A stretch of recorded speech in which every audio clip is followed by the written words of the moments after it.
আছে। আর গতদিন আমরা যে কার্যকরীমূলকের শ্রেণীবিভাগ এবং শেষে আর আর আর ড্যাশ বলে লেখা হয়েছিল, যে এটা হচ্ছে অ্যালকিল বা অ্যারাইল গ্রুপ। আগে এই আর আর আর ড্যাশের পরিচয় আগে আমরা জেনে নিই, তারপরে আসবে তার বাকি অংশ। লিখো অ্যালকিল বা অ্যারাইল গ্রুপ। অ্যালকিল বা অ্যারাইল গ্রুপ, অ্যালকিল বা অ্যারাইল গ্রুপ, যাকে আর বা আর ড্যাশ দ্বারা প্রকাশ করা হয়। আগের সূত্রটা লিখি। কোনো অ্যালকেন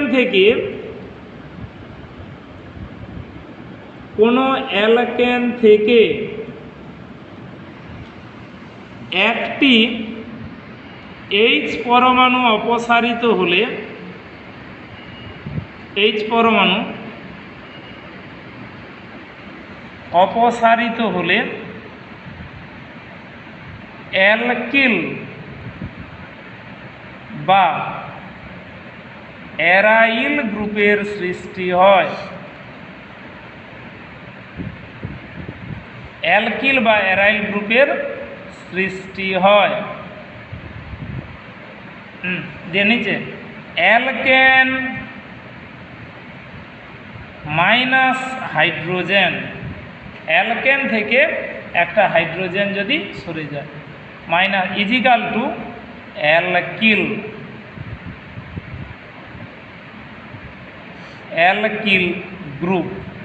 আচ্ছা, আমরা অ্যালকেন নিশ্চয়ই লিখতে শিখব, তার থেকে যদি একটা এইচ কমিয়ে দেওয়া হয় বুঝবে সেটাই একটা অ্যালকিল গ্রুপ, সেটাই একটা অ্যালকিল। আর অ্যালকিলের নাম লেখার নিয়মটা বলে দেই। নাম সমান সি সংখ্যা, কার্বন সংখ্যা সি সংখ্যা যুক্ত আইল, ইংরেজিতে লিখলে ওয়াইএল কথাটা যোগ হয়, বাংলায় হচ্ছে আইল কথাটা যোগ করতে হবে। প্রত্যেকটা অ্যালকিল লাস্টে ওয়াইএল কথাটা যোগ হবে। কার্বন সংখ্যা যুক্ত কি যোগ করবো আমরা? আইল কথাটা যোগ করব। ওকে। আচ্ছা, প্রথমে কার্বন সংখ্যার পর একটা নামের লিস্ট হয়। আমরা আগের ক্লাসে পড়েও এসেছি, এখানে আবার সেই লিস্টটা আগে জেনে নিই। কটা কার্বন থাকলে তাকে কি নামে ডাকা হয় সেই নামের লিস্টটা একটু আমরা বানিয়ে নিই। তাহলে একটা আন্ডারলাইন করে দাও। প্রথমে সি সংখ্যা অনুসারে, কার্বন সংখ্যা অনুসারে, সি সংখ্যা অনুসারে নামকরণ। কার্বন সংখ্যা অনুসারে বলো নামকরণ। কটা কার্বন থাকলে তাকে আমরা কি নামে ডাকবো? আচ্ছা, এটা ছোট্ট একটা করে এরকম বক্স একটা কাটিয়ে নাও, এরকম একটা ছক টেনে নাও, বক্স একটা কেটে নাও। একদিকে বসিয়ে দাও সি সংখ্যা, কার্বন সংখ্যা, আর একদিকে লিখো নাম। কটা কার্বন থাকলে তাদেরকে আমরা কি নামে ডাকি? সি সংখ্যা আর নাম, তাই তো? আচ্ছা, প্রথমে আসো 1 নম্বরে। 1 হলে, কার্বন সংখ্যা যদি একটা হয়, C1 মানে একটা কার্বন, তখন তার নাম হবে মিথ। সে মাধ্যমিকের কথা, একটা কার্বন হলে কি নাম? মিথ। 2 নম্বরে 2 হলে C2, তখন তার নাম হবে ইথ। 3 নম্বরে 3 হলে C3, তখন তার নাম হবে প্রোপ। 4 হলে C4, নাম হবে তখন বিউট।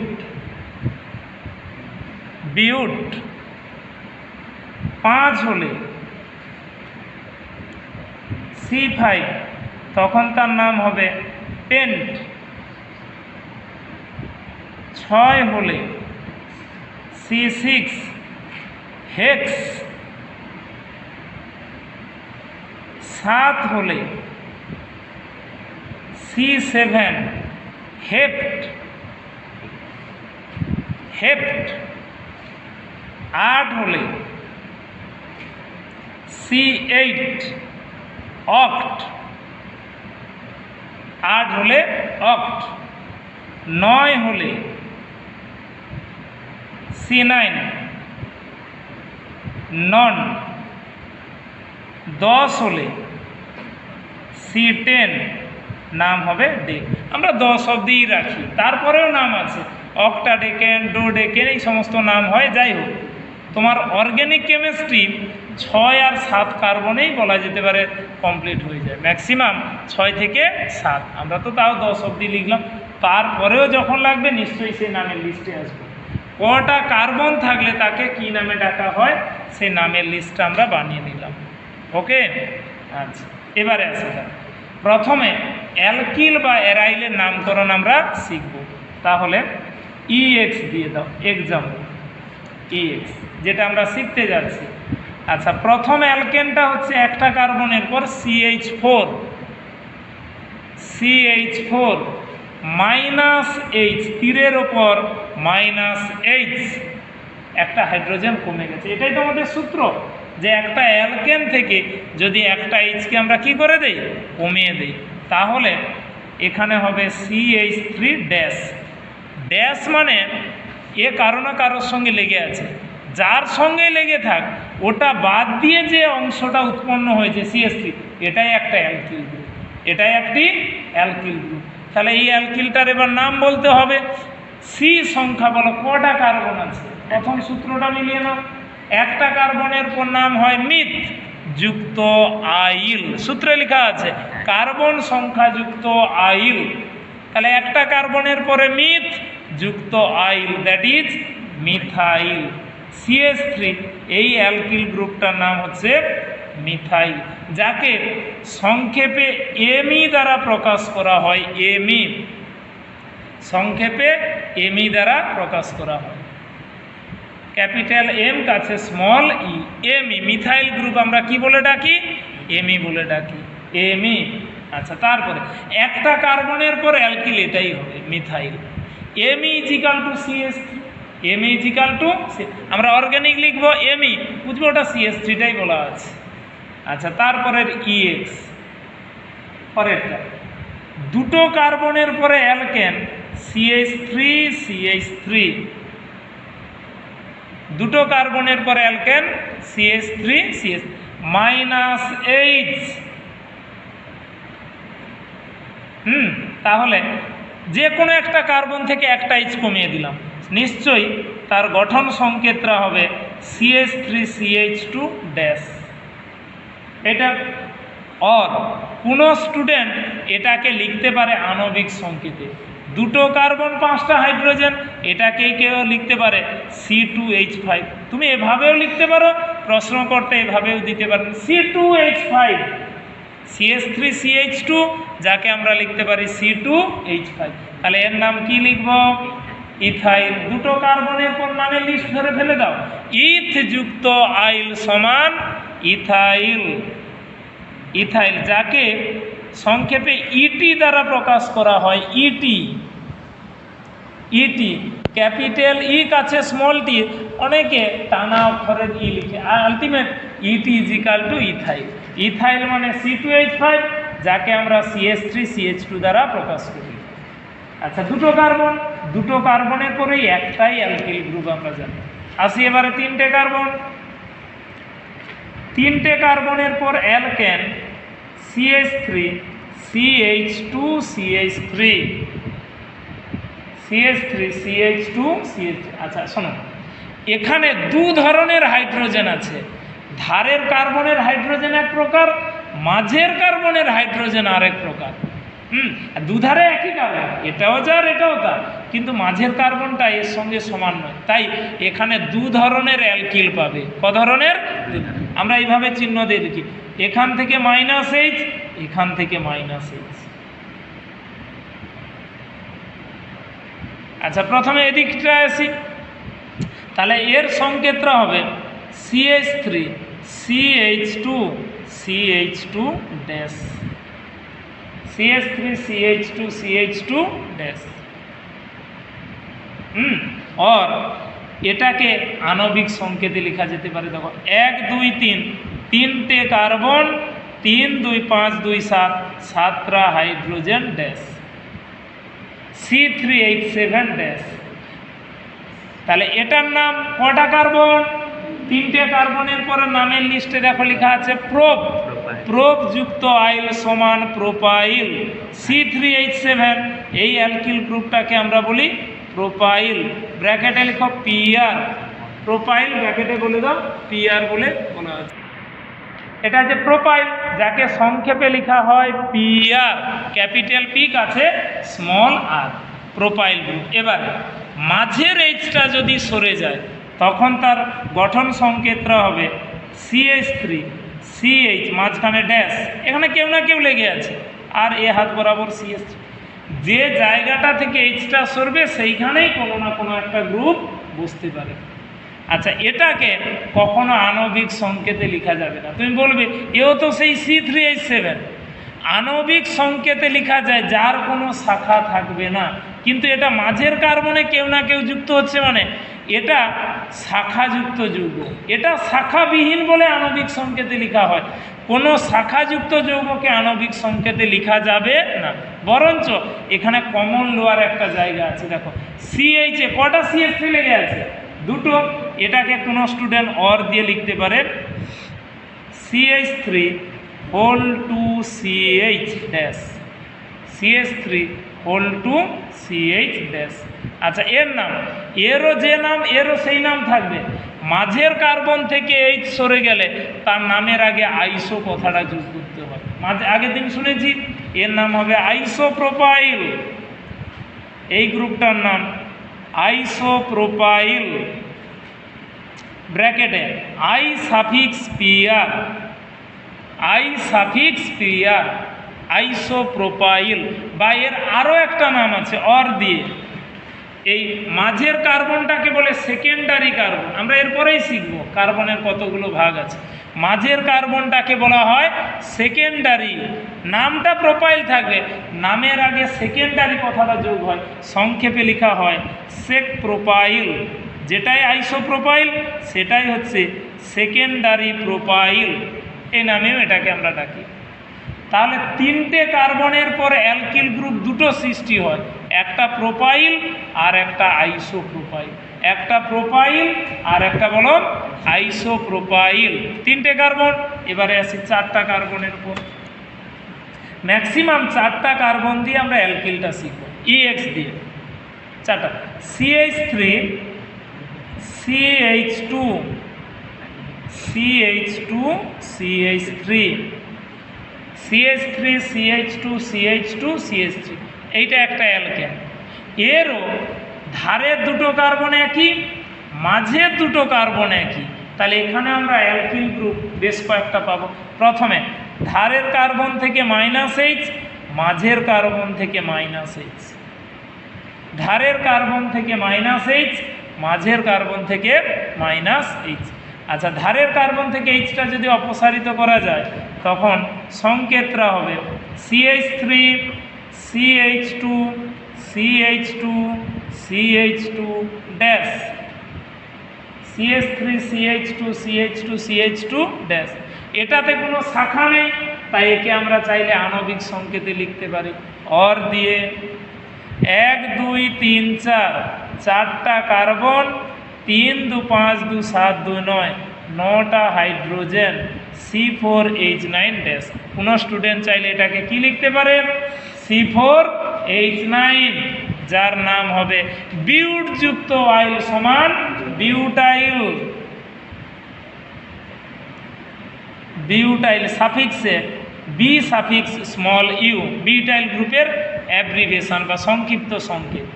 আর মাঝের এইচটা যদি সরিয়ে দেওয়া হয় তখন তার কি গঠনটা আসবে দেখি তো। CH3 CH2 CH ড্যাশ, এ হাতে CH3। মাঝের কার্বনটা থেকে যদি আমরা এইচটা অপসারিত করি তাই থাকবে।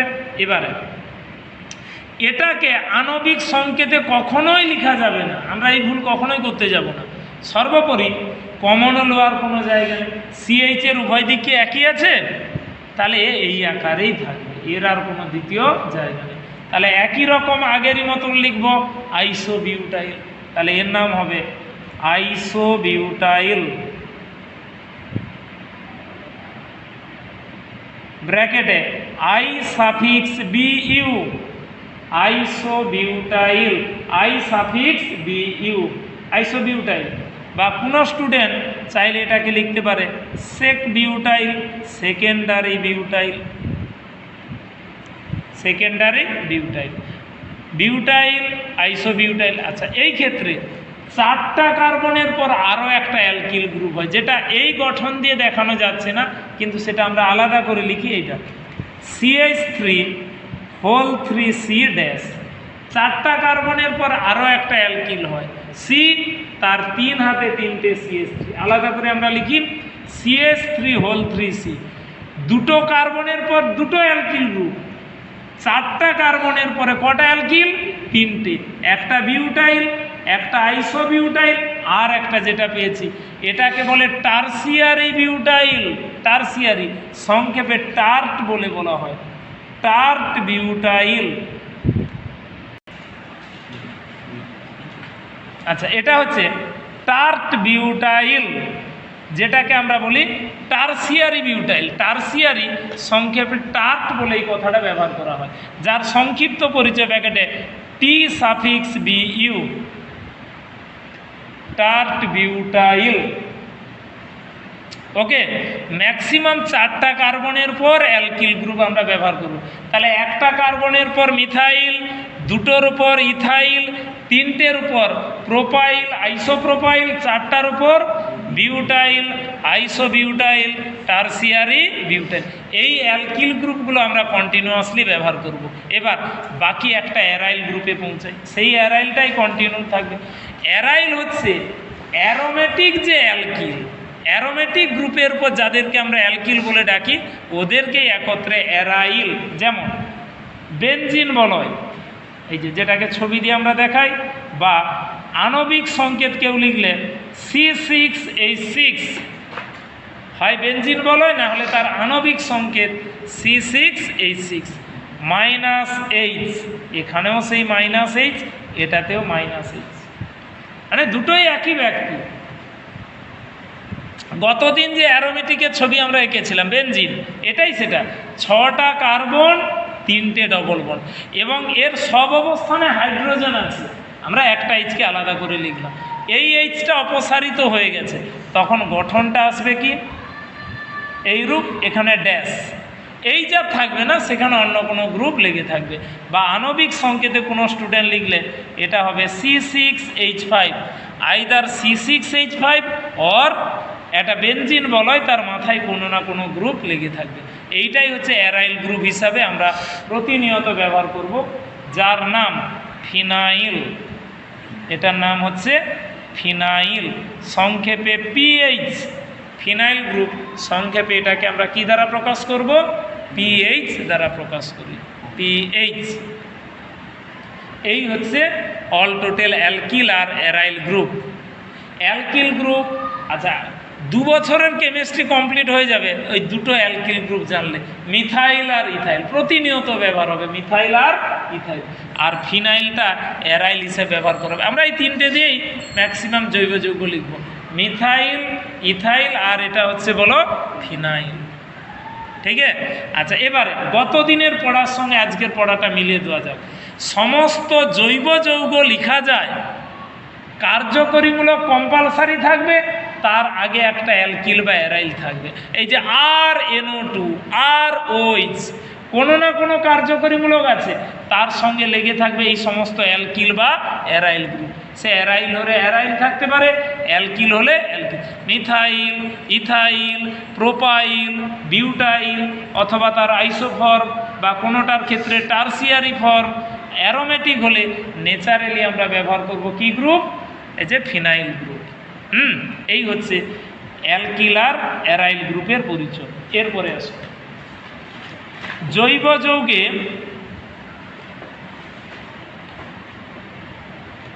কার্বনের সংকরায়ন।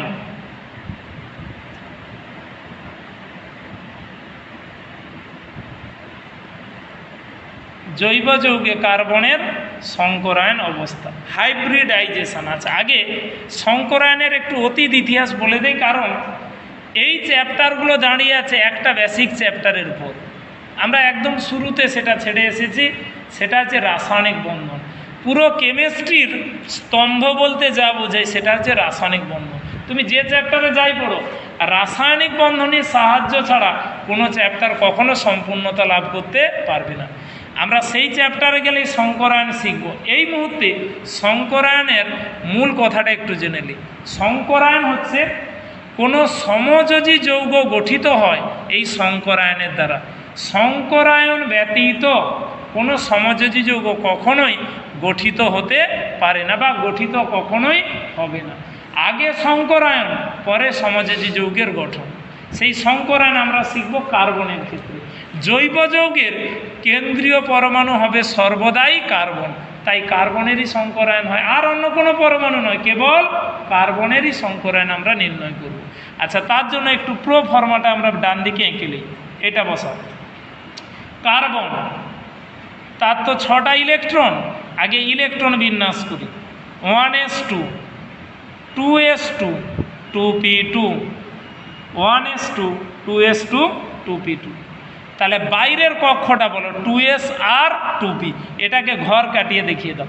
একদম শুরুতে তোমাদের শেখানো হয়েছিল অযুগ্ম ইলেকট্রনের সংখ্যা নির্ণয়ের ক্ষেত্রে, সেই ধরনের এস এর একটা ঘর আর পির 3টে ঘর। এস এর একটা ঘর, পির 3টে ঘর। আচ্ছা, 2s, এস এর মাথায় কটা ইলেকট্রন আছে দেখো, 2টো আছে। তাহলে 2s এর ঘরে 2টো ইলেকট্রন বসাও, দুদিকে মুখ করে বসাতে হবে, আমরা একটুখানি শিখে এসেছি। আর 2p-তেও 2টো ইলেকট্রন, প্রত্যেকটা ঘরে একটা একটা করে বসাবো, প্রতিটা ঘরে একটা একটা। এটাকে আমরা বলি জিএস, গ্রাউন্ড স্টেট। এটাও তোমরা এতেই শিখেছো, জৈব রসায়নে কার্বনের 4 যোজ্যতা শেখানোর সময় এটা শেখানো হয়েছিল। পরমাণু 2টো অবস্থা হয়, একটা হচ্ছে ভূমিস্তর আর একটা উত্তেজিত স্তর। গ্রাউন্ড স্টেট জিএস, ভূমিস্তর হচ্ছে স্বাভাবিক অবস্থা, কিন্তু উত্তেজিত স্তর কি না, যখন তার যুগ্ম কক্ষের ইলেকট্রন পরবর্তী অপূর্ণ কক্ষকে স্থানান্তরণের মাধ্যমে অযুগ্ম ইলেকট্রনের সংখ্যাটাকে আগের চেয়ে অনেক বাড়িয়ে দেয়। দেখো তো এখানে 1, 2 কটা অযুগ্ম, 2টো। আমরা যদি এক্সাইটেড স্টেটে যাই, জিএসটাকে এবারে লিখলাম ইএস, জিএসকে আমরা লিখলাম ইএস। একদম শুরুতে মনে করো মার্চে এগুলো আমরা শিখিয়েছিলাম, খাতাতেও আছে তোমার। ইএস হলে এস এর একটা ইলেকট্রন পরবর্তী কার ঘরে পৌঁছে যাবে, পি এর ঘরে পৌঁছে, তখন এসে একটা পাঠিয়ে দাও আর পির ঘরে 3টে পাঠিয়ে দাও। এই কারণে বলা হয়েছিল কার্বনের চতুর্যোজ্যতা, তাই তো শিখেছিলাম কার্বনের 4 যোজ্য, 1, 2, 3, 4 কটা যুগ্ম ইলেকট্রন, 4টা, তাই কার্বনের যোজ্যতাও কত, 4। এবারে আসো এ পাড়াতে লিখো, কার্বনের 4 দিকে 4টা সিঙ্গেল বন্ড, কার্বনের 4 দিকে 4টা সিঙ্গেল বন্ড। ওকে, তারপরেরটাতে একটু গ্যাপ দিয়ে লিখবে, কার্বনে একটা ডবল বন্ড, 2টো সিঙ্গেল বন্ড। একদম প্রথমে যেটা শিখছিলে টাইপ 1, টাইপ 2, টাইপ 3, একটা ডবল বন্ড, 2টো সিঙ্গেল বন্ড শিখতে হবে। রাসায়নিক বন্ধনের কথা এখানে একটু শুনতেই হবে। আর তৃতীয়টায় কার্বনে একটা ট্রিপল বন্ড, একটা সিঙ্গেল বন্ড, বা এর আর একটা রূপ হয় কার্বনের দুদিকে 2টো ডবল বন্ড। আচ্ছা, আগে সিগমার পাইর হিসাবটা তোমরা একটু জেনে নাও। সিগমার পাই, সিঙ্গেল বন্ডগুলোকে বলা হয় সিগমা বন্ধন। তাহলে প্রথমে 1, 2, 3, 4 বলো কটা সিঙ্গেল বন্ড, 4টা। তাহলে এটার ব্র্যাকেটে আমরা লিখি 4 সিগমা। 4টা সিঙ্গেল বন্ড হলে সেটাকে আমরা বলি 4 সিগমা। এই যে 1, 2, 3, 4 কটা সিঙ্গেল বন্ড, 4টা single bond. Single bond is equal to sigma বন্ধন, এটাকেই কী নামে ডাকে, সিগমা। কেমিস্ট্রি তো এখন শুরুতে বেশ কিছুদিন নতুন নতুন কিছু কথা শুনতে হবে, কারণ আমরা বইয়ের শেষ অংশ থেকে একটা পড়া শুরু করেছি, তখন অবশ্য জানতাম না এই ধরনের ঝড় একটা আমাদের জন্য অপেক্ষা করছে। যাই হোক, শুরু হলে তো তাকে শেষ করতে হবে, এই কারণে। আচ্ছা, 4টা সিগমা। এরপরেরটা আসো 1, 2 কটা ডবল বন্ড, সেকেন্ডটায় 2টো ডবল, 2টো সিঙ্গেল বন্ড মানে 2টো সিগমা, আর একটা ডবল বন্ড। ডবল বন্ডে থাকবে একটা সিগমা একটা পাই। তুমি আলাদা করে লিখো তো, ডবল বন্ডে 1 সিগমা প্লাস 1 পাই, 1 সিগমা প্লাস 1 পাই। আর ট্রিপল বন্ডে সব সময় 1 সিগমা প্লাস 2 পাই। ট্রিপল বন্ডে থাকবে একটা সিগমা আর 2 পাই। এবারে হিসাবটা মিলাও। সেকেন্ড যে টাইপটা আছে 1 2 দুটো সিগমা, আর ট্রিপল ডবল বন্ড একটা সিগমা একটা পাই, তাহলে যোগ করলে কি এটা দাঁড়াচ্ছে না 3 সিগমা প্লাস 1 পাই, 3 সিগমা প্লাস 1 পাই, তাই হচ্ছে। আর তৃতীয়টাতে আচ্ছা তৃতীয়টাতে প্রথমে দেখো একটা সিঙ্গেল বন্ড আছে মানে একটা সিগমা, একটা ট্রিপল বন্ড মানে একটা সিগমা একটা পাই, তাহলে যোগ মারলে কটা সিগমা হচ্ছে 2 সিগমা 2 পাই। তাহলে এটার ব্র্যাকেটে লিখো 2 সিগমা প্লাস 2 পাই। তৃতীয় যে টাইপটা আছে 2 সিগমা প্লাস 2 পাই। আবার তার অর দিয়ে যেটা লিখেছি দেখো ও উত্তরটা হয় কিনা। ডবল বন্ডে একটা সিগমা একটা পাই, একটা সিগমা একটা পাই, তাহলে 2 সিগমা আর 2 পাই। এবারে সংকরায়নে যার যটা সিগমা বন্ড তটা অযুগ্ম ইলেকট্রন দরকার। প্রথমেরটায় কটা সিগমা 4টার জন্য 4টা অযুগ্ম ইলেকট্রন। এই যে 1 2 3 4 সবসময় এক্সাইটেড স্টেটে উত্তর হবে, গ্রাউন্ড স্টেটে নয়, বলো এক্সাইটেড স্টেটে। তাহলে 1 2 3 4 4টা অযুগ্ম নিতে গেলে একটা এসের ঘরের সঙ্গে কটা পির ঘর দেওয়া হচ্ছে 3টে, তাই এই টাইপের সংকরায়ন হবে sp3। এস আর পি কাছাকাছি লিখে পির টু দি পাওয়ারে 3 লিখতে হয়, উচ্চারণ করা হয় sp3। sp3 সব কটা সিঙ্গেল বন্ড হলে সেই কার্বনের সংকরায়ন হবে sp3। sp3 আচ্ছা এবার পরেরটায় বলো কটা সিগমা 3টে সেকেন্ডটাতে, তাহলে একটা এসের ঘরের সঙ্গে 2 পি, 3টে দরকার নেই, 4টা দরকার নেই, 3টে দরকার। যটা পাই হবে তটা ইলেকট্রনকে বাদ দিতে হয়, বাকিটাকে সংকরায়নে নিতে হয়। এখানে একটা পাই তাহলে একটা ইলেকট্রন বাদ দাও, একটা এসের ঘরের সঙ্গে কটা পির ঘর লেগেছে, তাই এই টাইপের সংকরায়ন হবে sp2। আর শেষ টাইপটাতে দেখো 2 সিগমা আর 2 পাই, 2 পাইয়ের জন্য 2 ইলেকট্রন বাদ দাও, বাকি 2 একটা এসের ঘরের সঙ্গে একটা পির, তাই এর সংকরায়ন হবে sp, বা এটারও ক্ষেত্রে সংকরায়ন হবে sp। এবারে পুরো পড়াটা মিলিয়ে দেয়, কিছু না, যখন কার্বনে সমস্ত সিঙ্গেল বন্ড লেগে থাকবে তার সংকরায়ন sp3, যখন একটা ডবল বন্ড লেগে থাকবে sp2, যখন ট্রিপল বন্ড লেগে থাকবে তখন sp, বা দুদিকে 2 ডবল বন্ড থাকলে তার সংকরায়ন হবে sp। আচ্ছা সিঙ্গেল বন্ড কখনো যৌগে থাকতেও পারে নাও থাকতে পারে, তবে ডবল বন্ড আর ট্রিপল বন্ড কম্পালসারি যৌগে লিখতেই হয়। যদি আমরা দেখি যে ডবল বন্ড লেগে আছে তাহলে sp2, ট্রিপল বন্ড লেগে আছে sp। যদি দেখি কোনো বন্ড লেগে নেই তখন বুঝবো ওটা কি বন্ড আছে, সিঙ্গেল বন্ড আছে, অবধারিত তার উত্তর কি হবে sp3। পরপর ex দাও, এক্সাম্পল 1 সেকেন্ডের পড়া। তোমাকে এই ধরনের একটা যৌগ দিয়েছে CH3, CH double bond CH, C triple bond CH, CH double bond CH, C triple bond CH। ওকে আচ্ছা প্রত্যেকটা কার্বন থেকে এইরকম তীর দাও। তোমার পরীক্ষায় সবকটা কার্বনের দেবে না, যে কোনো একটা বা 2টো কার্বন তার মাথায় স্টার চিহ্ন দেওয়া থাকবে, স্টার চিহ্ন কার্বনের সংকরায়ন নির্ণয় করো, সে এই দেরি মধ্যে উত্তর হবে। কার্বনের 3টে সংকরায়ন হয় sp3, sp2, sp, R to the পাওয়ারে সবসময় লিখতে হবে, 1 কখনো লেখা হবে না, লিখলে সকলে আবার তোমাকে গরুর গাড়ি নিয়ে দেখতে চলে আসবে যে 1 লিখেছে, একে তো দেখতেই যেতে হয়। হ্যাঁ তাহলে আমরা সংকরায়ন বসাই। প্রথমে দেখো সিতে কে লেগে আছে জানার দরকার নেই, কি বন্ড আছে দেখো, কি বন্ড দেখতে পাচ্ছ, সিঙ্গেল বন্ড, তাহলে এর উত্তর হবে sp3।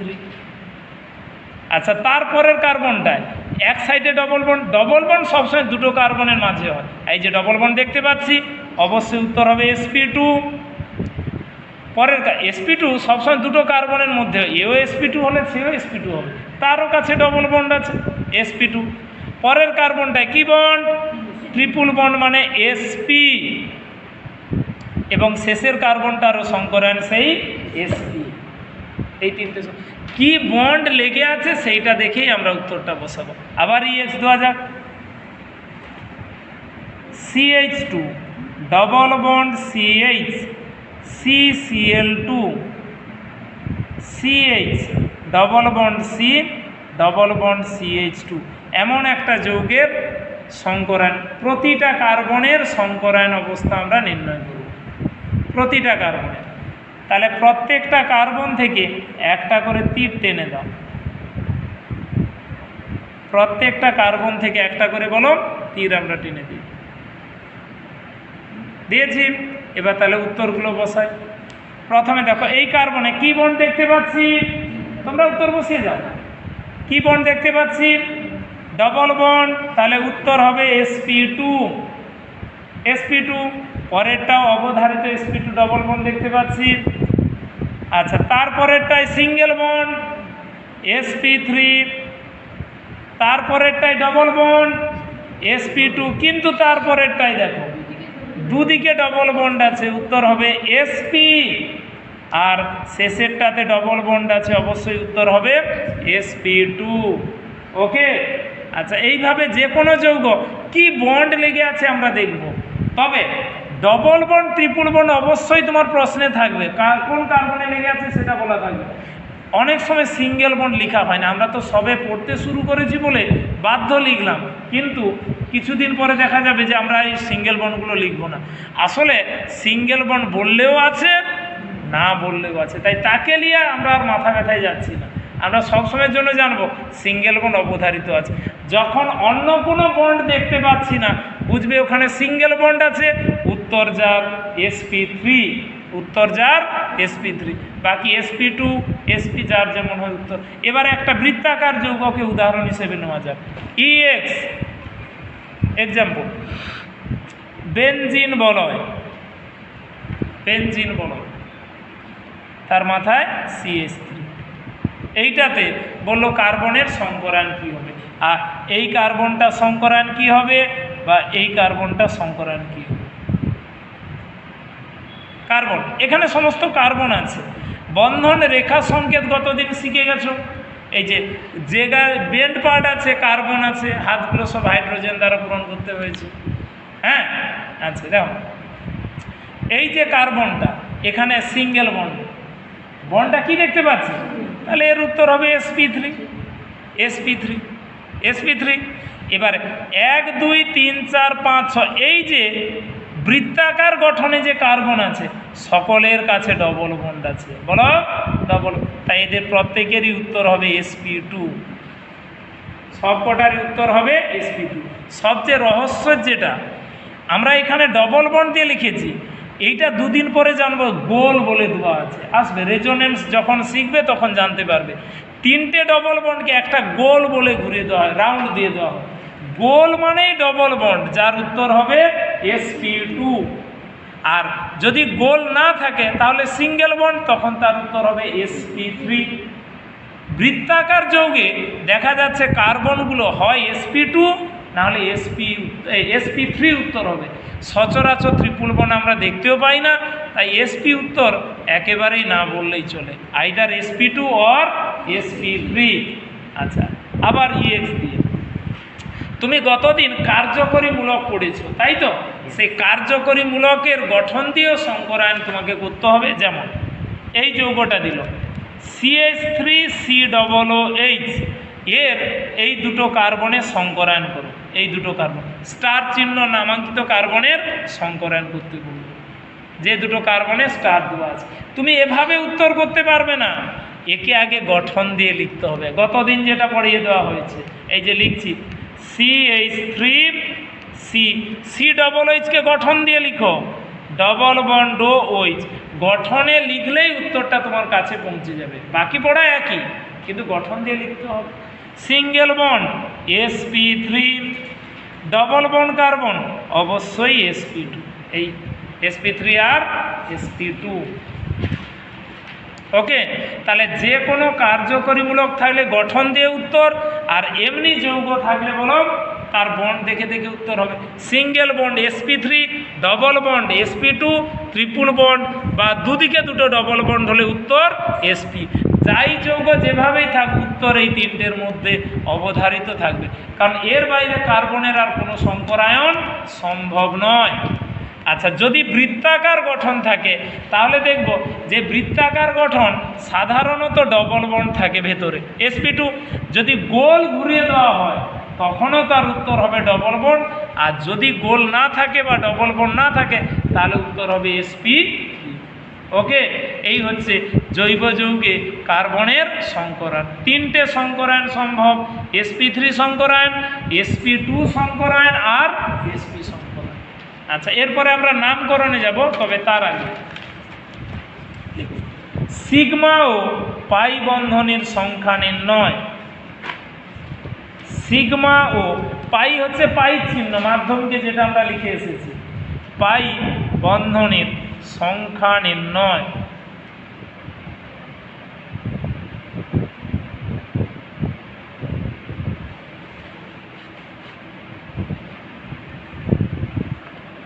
সিগমা ও পাই বন্ধনের সংখ্যা নির্ণয়, এর চেয়ে সহজ আর হয় না। তবে তার আগে আমরা সূত্রটা লিখে দিই। ডবল বন্ডে একটা সিগমা আর একটা পাই, এই হিসাব ধরেই আমাদের পড়াটা চলতে থাকবে। ডবল বন্ডে থাকবে একটা সিগমা আর একটা পাই, আর ট্রিপল বন্ডে থাকবে একটা সিগমা প্লাস দুটো পাই। অঙ্কের কথা, একটা সিগমা প্লাস দুটো পাই। ওকে, এবারে তোমাকে একটা যৌগ দেওয়া হচ্ছে সিগমা আর পাই। এমন কোনো যৌগ আমরা জানি না যার সিগমা 0 হয়। সিগমা বন্ধন নেই। সিগমা বন্ধনকে আমরা বলি একটা ভিত আর কি, একটা ঘরের ভিত, স্তম্ভ। এমন কোনো বাড়ি কি আমরা দেখি যার কোনো ভিত নেই? এটা আমরা শুনিও না। এমন কোনো সমযোজী যৌগ জানি না যার সিগমা 0 হতে পারে, এটা হয় না। বরঞ্চ পাই কারোর ক্ষেত্রে 0 হতেও পারে। যার ডবল বন্ড ট্রিপল বন্ড নেই তার পাই এর মান কত? 0। আচ্ছা, এবার তোমাকে যে যৌগ দিয়েছে তাতে যতগুলো সিঙ্গেল বন্ড থাকবে বুঝবে ততগুলো সিগমা আছে, plus double bond triple bond যতগুলো আছে ততগুলো সিগমা। এই করে সিগমার হিসাবটা হয়ে যাবে। আর পাই বন্ধনীটা ডবল বন্ড থাকলে এই হিসাবে, ট্রিপল বন্ড থাকলে এই হিসাবে, তার সিগমার পাই কাউন্ট করব। যেমন EX দেওয়া যাবে। প্রথম হিসাবটা আগে মিলিয়ে নাও, পরেরগুলো তোমরাই নির্ণয় করবে। CH3 CH, double bond CH, C triple bond CH, এই যৌগটাতে বললো কটা সিগমা আর কটা পাই, কটা সিগমা আর কটা পাই। ওকে, আচ্ছা, প্রথম হিসাবটা আগে মিলিয়ে নাও। শোনো কিভাবে উত্তরটা হবে, এমনি বাংলা করে। এটা মাধ্যমিকের পড়ার মতন যদি গঠন করে আমরা লিখতে চাই, এই যে এটা লিখতাম, সি তার 3 হাতে 3টে H, CH, double bond CH, C triple bond CH। এইটাতে কতগুলো বন্ড দেখতে পাচ্ছ? সিঙ্গেল বন্ড 1 2 3 4 5 6 7 8টা, প্লাস ডবল বন্ডে একটা আছে 9টা, ট্রিপল বন্ডে একটা আছে। তাহলে মোট কটা হিসাব করলে সিগমা? 10টা। আবার হিসাব মিলিয়ে নাও, 1 2 3, যতগুলো সিঙ্গেল বন্ড ততগুলো, প্লাস যতগুলো ডবল বন্ড ততগুলো, প্লাস যতগুলো ট্রিপল বন্ড ততগুলো। তাহলে 1 2 3 4 5 6 7 8 9 10 এদিকে আছে। 1 2 3 4 5 6 7 8 9 10। তাহলে সিগমা ইজিক্যাল টু বলো কটা পাচ্ছি? 10টা। সিগমা সমান 10টি। পাই সমান, পাইর হিসাবে কোনো জটিলতা নেই। এই যে একটা ডবল বন্ডে একটা পাই, একটা ট্রিপল বন্ডে দুটো পাই, তাহলে 2 আর 1 কটি? 3টে।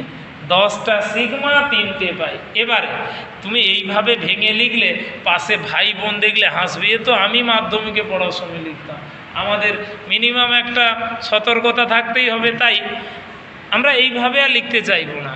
হ্যাঁ, এইভাবে বন্ধন দিয়ে এটা লিখবো না, তার জন্য আরও সহজ আছে। সহজ হিসাবটা হচ্ছে কার্বনের সঙ্গে যতগুলো পরমাণু যুক্ত আছে তার সংখ্যা প্লাস কার্বন কার্বন বন্ধনের সংখ্যা ইজিক্যাল টু সিগমা। এই যে 3টে হাইড্রোজেন, একটা 4টা, এখানে একটা 5টা, এখানে একটা 6টা, কটা হাইড্রোজেন? 6টা প্লাস কার্বন কার্বন বন্ধন 1 2 3 4, তাহলে 6 আর 4 কটা হলো? 10টা হলো। এই হচ্ছে তোমার 10টা সিগমা। আর পাই ডবল বন্ড আর ট্রিপল বন্ড ধরলে পাই। এভাবে বন্ড আর ভেঙে লেখারও দরকার নেই, লিখলেও কিছু ক্ষতি নেই, যেটাতে তোমার সহজ মনে হবে। কার্বনের সঙ্গে যুক্ত পরমাণুর সংখ্যা প্লাস কার্বন কার্বন বন্ধনের সংখ্যা ইজিক্যাল টু সিগমা, সমান সিগমা। তাহলে পরের ইএক্স দেই, CH2 double bond CH, CCl2 CH double bond C double bond CH2। বললো এটাতে কটা সিগমা আর কটা পাই। হ্যাঁ, তাহলে আমরা হিসাব করতে বসি। প্রথমে কার্বনের সঙ্গে যুক্ত পরমাণু কটা লেগে আছে হিসাব করো। 2 3 2 5 1 6 2 8, 8টা পরমাণু লেগে আছে, 8 যুক্ত কার্বন কার্বন বন্ধন। এই যে একটা 9, একটা 10 11 12 13, বলো কটা? 13টা সিগমা হবে। আবার হিসাবটা মিলিয়ে নাও। সংযুক্ত পরমাণু কার্বনের সঙ্গে জটা লেগে আছে, 2 1 3 2 5 1 6 2 8। এবার বাকি কার্বন কার্বন বন্ধনী 9 10 11 12 13, তাহলে সিগমা বন্ধন কটি? 13টি। এবার পাইর জন্য কোনো নো জটিলতা, 1 2 3, পাই বন্ধন কটি? 3টি পাই, 3টে পাই। কি মিলেছে? ওকে। আচ্ছা, এবারে একটা বৃত্তাকার গঠন দিয়ে সিগমার পাই কাউন্টিং শিখো, তারপরে তোমরা নির্ণয় করতে থাকবে। এই যে গঠনটি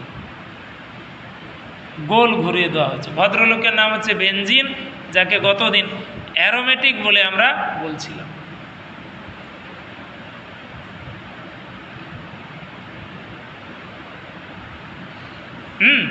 আচ্ছা, এই গঠনে যেটুকু বলার আছে, এগুলোতে একটা হাইড্রোজেন আছে। আমরা লিখিনি বন্ধন রেখা সংকেত বলে হাইড্রোজেনটা লেখা হয় না, কিন্তু এগুলোতে হাইড্রোজেন আছে, তাহলেই সিগমার পাইর হিসাবটা চলে আসবে। প্রথমে পাইর হিসাবটা লিখে দাও। দেখো পাইর গল্পটা বলে দিই। একটা গোল মানে 3টে ডবল বন্ড। আমরা রেজোনেন্স পড়লে তার কারণটা আসবো, যে 3টে ডবল বন্ডকে একটা কিভাবে লেখা যায়? গোল। একটা গোল মানে কটা? 3টে। তাই চোখ বন্ধ করে পাই তুমি লিখে দেবে 3। এই মুহূর্তে এটা একটু আলাদা হলেও আমরা তার কাউন্টিং এভাবে করি যে একটা পাই 3টে। এবার সিগমা হিসাব করছি। দেখো আগে বাইর সাইডে কটা আছে? 1 2 3 4 5 6, কটা? 6টা। এবার পাই বন্ধন এগুলো হচ্ছে একটা পাই, মানে সিগমা আছে 1 2 3 4 5 6টা, 7 8 9 10 11 12, তাহলে 12টি সিগমা হবে। পাই 3টে, 12টি সিগমা, তাই তো নাকি? ডবল বন্ডের সংখ্যাটাই পাই 3 আর সিগমা বাইরে 6টা, আর কার্বন কার্বন বন্ধন আছে 6টা। যটা কার্বন কার্বন তটা, আর বাকি শুধু এইচ।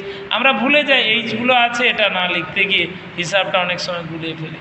ওকে, তাহলে ইএক্স দিয়ে এইটাতে তোমরা উত্তর করো, আমি দেখি। মাথায় CH3, এই যৌগটাতে সিগমার পাইয়ের সংখ্যা কটা? ভদ্রলোকের নাম টলুইন। টলুইন, কটা সিগমা আর কটা পাই?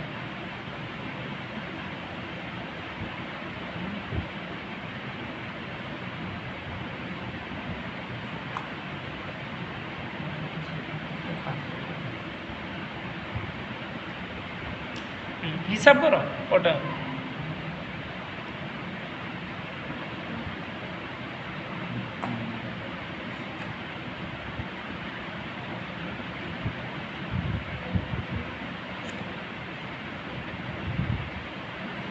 আচ্ছা, তাহলে আগে পাইতে আমরা চলে আসি। পাই চোখ বন্ধ করে 3টে লিখে দিয়েছি। ওকে, আর সিগমা তাহলে কটা? একটা কম পড়ে গেল কেন? 15টি। এই যে তুমি এই হিসাবটা এখানে ফেলো, অতটা অবধি দেখবে 12 হয়ে গেছে। আরে এটাই তো এই লোকটা, এই তো এইচগুলো আছে, কমে গেল কেন? 1 2 3 4 5 6, আর তার সঙ্গে আবার কটা এইচ? 3টি এইচ, মানে 3 9, আর বডিতে আছে 6টা। হিসাব করো কটা? 15টি সিগমা। 15টি সিগমা, 3টে পাই। মুক্ত শৃঙ্খল গঠনে কোনো ভুল আমাদের হয় না, যত গণ্ডগোলেই বদ্ধ শৃঙ্খল গঠন। দেখি তারপরের গঠনে EX,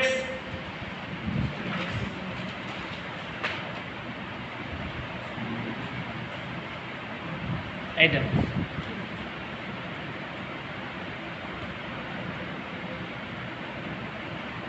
ভদ্রলোকের নাম ন্যাপথালিন।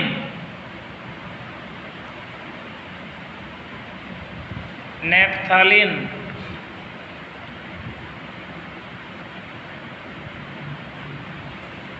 ন্যাপথালিন অর্গানিক তো, গঠন দিয়েই উত্তর হয়।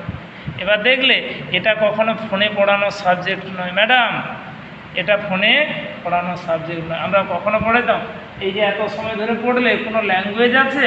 সব গঠনই আছে। আমি কি এভাবে ফোনে বলবো ন্যাপথালিনের গঠন? ন্যাপথালিন বললে আবার বই খুঁজে ন্যাপথালিন গঠন হতে পারে। পিডিএফটা আগে পাঠিয়ে দিলে তারপরে কনফারেন্স করে পড়ানো যায়, সেভাবেও হয়। আচ্ছা, আগে আমি হিসাবটা মিলে দিই, এটা তোমাদেরকে শিখে নিতে হবে। না না, ভুল করবে আগে। ঝাড়ু দাও, শোনো। পরপর বৃত্তাকার গঠনে, কেমিস্ট্রি তো অনেক দূরের জিনিস, এখন কাছে আমাদের আসছে। প্রত্যেকটি বৃত্তাকার গঠনে কোনো একটাই 3টে ডবল বন্ড থাকলে পরেরগুলোতে 2টো করে থাকবে। 3টে আর থাকতে পারবে না, পরেরগুলোই 2টো থাকবে। এটা ধরো আমি 2টো ডবল বন্ড বসিয়েছি, এটা তোমার মাস্টারমশাই গোলই করে দিবেন। গোল মানে যে 3টে, যে প্রথমটায় 3টে হলে পরেরগুলোতে 3টে নয়, কটা করে? 2টো করে থাকবে। তাহলে পাই বন্ধন 3 আর 2 বলো 5টি। আগেই কাজটা সেরে নাও, আগে পাইয়ের কাউন্টিংটা ঠিক থাকবে। তারপর সিগমা, এই জায়গাগুলোতে আগে এইচ বসাও, আচ্ছা এইচ থামো। জয়েন্ট পার্টে কোনো হাইড্রোজেন থাকবে না, এখানে কার্বনের 4 হাত পূরণ হয়ে গেছে, কোনো হাইড্রোজেন থাকবে না। তাহলে এই জায়গাগুলোতে সব হাইড্রোজেন। এবারে তুমি হিসাব করতে পারো। আগে আউটসাইড কটা হচ্ছে দেখো, 1 2 3 4 5 6 7 8টা। এবারে বডিতে কটা আছে দেখো, 9 10 11 12 13 14 15 16 17 18 19। বলো সিগমা কটি? 19টি সিগমা। একবার মিলিয়ে নাও, পরেরগুলো তোমাদেরই করতে হবে। ওকে, 19টি সিগমা আর 5টি পাই। পাইয়ের গল্পটা বলে দিই। পরপর যদি বৃত্তাকার গঠন যুক্ত থাকে, কোনো একটাই 3টে থাকবে, সে মাঝেরটাই ধারেরটাই যেটা ভাবতে পারো, পরেরগুলোই 3টে নয়, বলো 2টো করে থাকবে। তাহলে সেই হিসাবে পাই। তাহলে এবারে কটা সিগমা কটা পাই আমরা নির্ণয় করি। EX,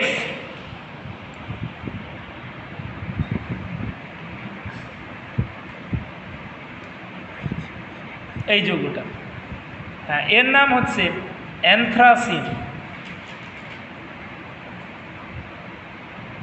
ন্যাপথালিন, তারপরে এসেছে অ্যানথ্রাসিন।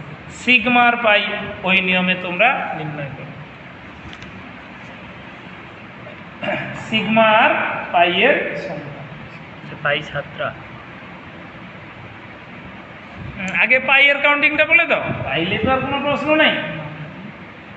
পাই সমান 7টি একেবারে।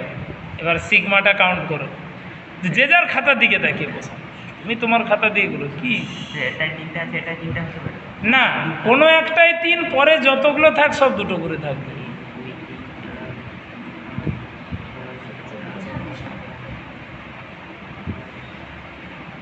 তাই তো?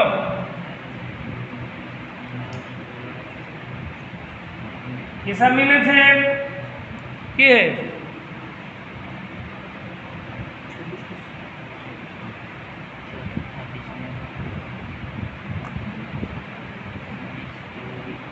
ম্যাডাম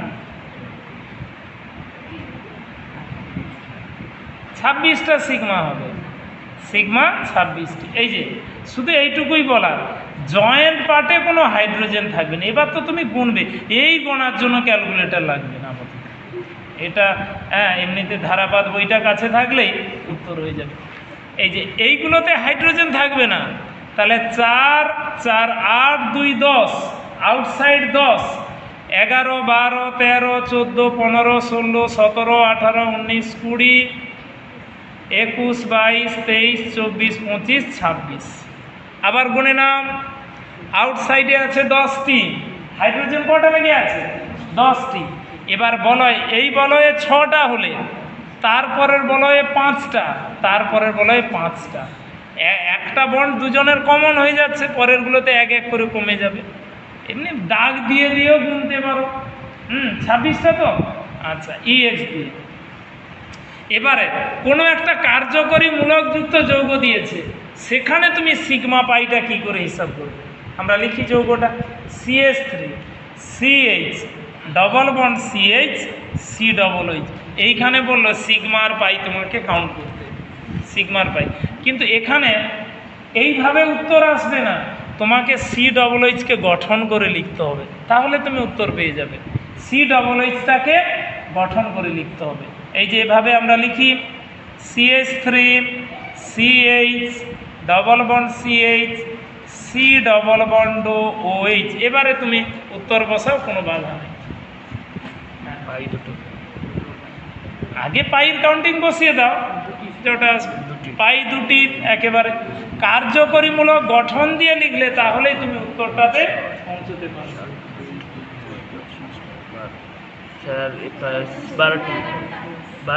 3 4 5 6 7 8 9 10 11, আরো চলে আসে 11 না, আরেকবার গুনতে হবে। 3 কেন, তুমি যেমন হিসাব 3 4 5 6 7 8 9 10 11, কি মিলেছে? 11টি সিগমা আর পাই হচ্ছে দুটি। কার্যকরী মূলক থাকলে তোমাকে তাকে কি দিয়ে লিখতে হবে? গঠন করে লিখতে হবে, তাহলে উত্তরে পৌঁছাবে নাকি। আবার EX দাও। এই যৌগটা দিয়েছে CN2 CN2, গঠন দিয়ে লিখতে হবে। এই যে CN এর গঠন C ট্রিপল বন্ড N, আগের দিনের পড়া, আবার C ট্রিপল বন্ড N। এবারে তোমরা সিগমার পাই হিসাব করে নাও। সিগমা পাইছে দুটো, ওই দুটো থাপড় হবে। পাই আচ্ছা,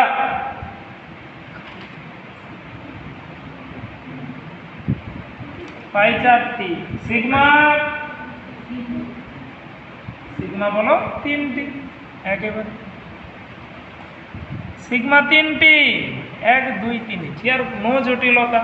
তাহলে বাড়ির জন্য কয়েকটা যৌগ দেওয়া হচ্ছে, পরের দিন কাউন্টিং করে কটা সিগমা কটা পাই। ওকে, EX দাও।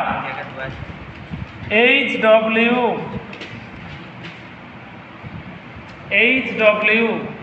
লিখো 1,3 বিউটাডাইন। খানিক সময় পরে গঠন সংকেত শিখে যাবে। 1,3 বিউটাডাইন, 1,3 হাইফেন বিউটাডাইন।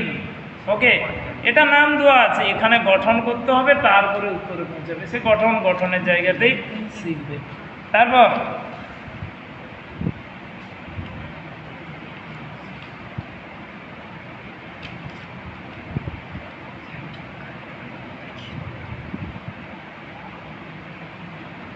এগুলো না গোল ঘুরিয়ে দাও, গোল ঘুরিয়ে দাও। এই যে এইটা করতে হবে, গোল গোল গোল, ঝঞ্ঝাটে যাওয়ার দরকার নেই, গোল। সবাই পড়তে শুরু করেছি যেহেতু, যা হবে সব গোল, রাউন্ড করে দাও সব। হ্যাঁ, ভদ্রলোকের নাম হচ্ছে ফিনান্থ্রিন। ফিনান্থ্রিন একই হিসাব একটাই, যেমন আমরা শিখলাম সিগমার পাই কাউন্টিং। ওকে, আচ্ছা কমা দিয়ে CH3 CH double bond CH CO CH2 CHO, CO CH2 CHO। ওকে, তাহলে CO আর CHO এদেরকে গঠন করে লিখে তাহলে উত্তরে পৌঁছাবে। এই দুটোকে কিসের আকারে লিখবে? গঠন করে লিখতে হবে, তারপরেই সিগমার পাইতে তুমি কাউন্ট করবে। ওকে, আচ্ছা এই হচ্ছে মোট সিগমার পাই কাউন্টিং। আচ্ছা এরপরে আসো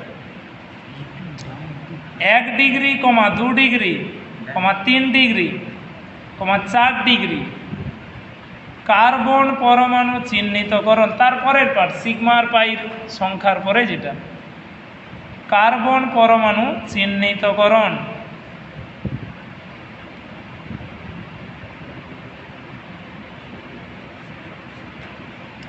এক degree, 2 degree, 3 degree, 4 degree carbon পরমাণু চিহ্নিতকরণ।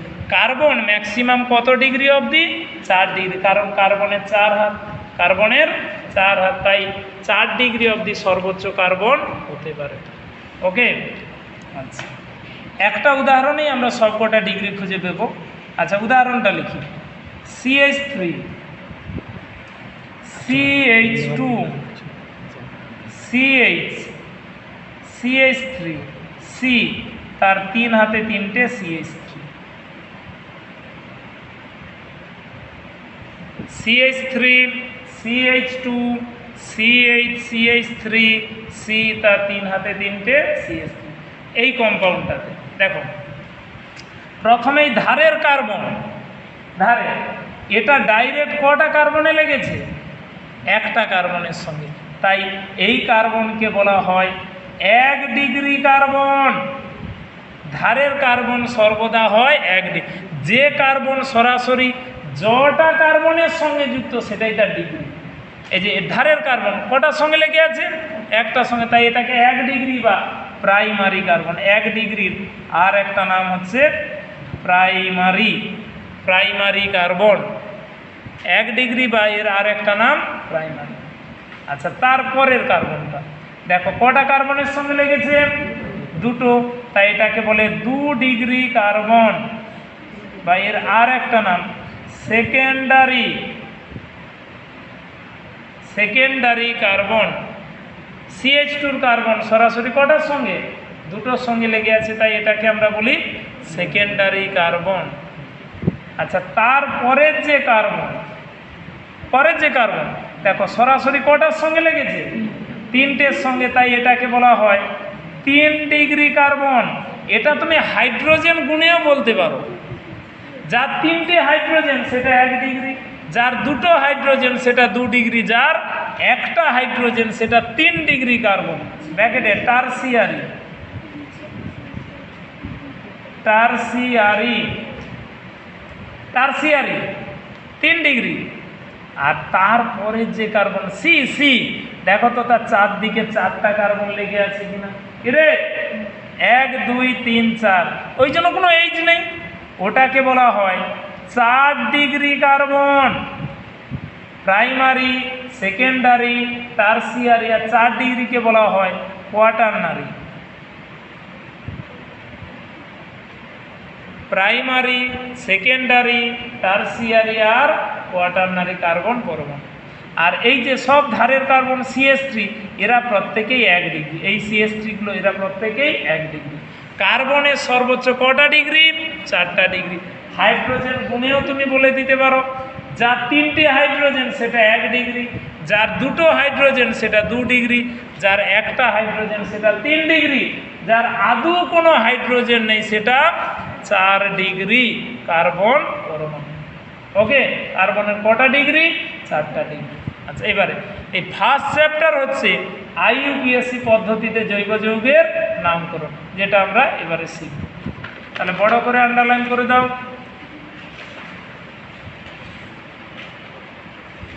IUPAC পদ্ধতিতে, PAC পদ্ধতিতে